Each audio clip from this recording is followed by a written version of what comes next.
बहुत समय पहले की बात है। एक राजा को उपहार में किसी ने बाज के 2 बच्चे भेंट किए। वे बड़ी ही अच्छी नस्ल के थे और राजा ने कभी इससे पहले इतने शानदार बाज नहीं देखे थे। राजा ने उनकी देखभाल के लिए एक अनुभवी आदमी को नियुक्त कर दिया। जब कुछ महीने बीत गए तो राजा ने बाजों को देखने का मन बनाया और उस जगह पहुंच गए जहां उन्हें पाला जा रहा था। राजा ने देखा कि दोनों बाज काफी बड़े हो चुके थे और अब पहले से भी शानदार लग रहे थे। राजा ने बाजों की देखभाल कर रहे आदमी से कहा, मैं इनकी उड़ान देखना चाहता हूँ, तुम इन्हें उड़ने का इशारा करो। आदमी ने ऐसा ही किया। इशारा मिलते ही दोनों बाज उड़ान भरने लगे, पर जहाँ एक बाज आसमान की ऊंचाइयों को छू रहा था, वहीं दूसरा कुछ ऊपर जाकर उसी डाल पर आकर बैठ गया जिससे वो उड़ा था। ये देख राजा को कुछ अजीब लगा। क्या बात है, जहाँ एक बाज इतनी अच्छी उड़ान भर रहा है, वहीं ये दूसरा बाज उड़ना ही नहीं चाह रहा।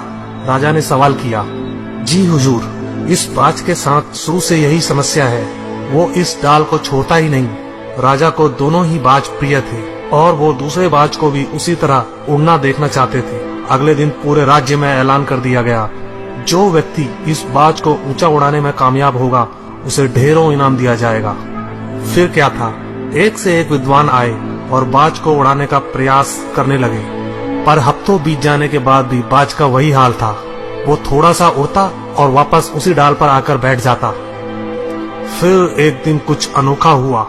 राजा ने देखा कि दोनों बाज आसमान में उड़ रहे हैं। उन्हें अपनी आंखों पर यकीन नहीं हुआ और उन्होंने तुरंत उस व्यक्ति का पता लगाने को कहा जिसने ये कारनामा कर दिखाया था।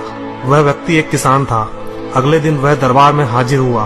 उसे इनाम में स्वर्ण मुद्राएं भेंट करने के बाद राजा ने कहा, मैं तुमसे प्रसन्न हूँ, बस तुम इतना बताओ कि जो काम बड़े बड़े विद्वान नहीं कर पाए वो तुमने कैसे कर दिखाया।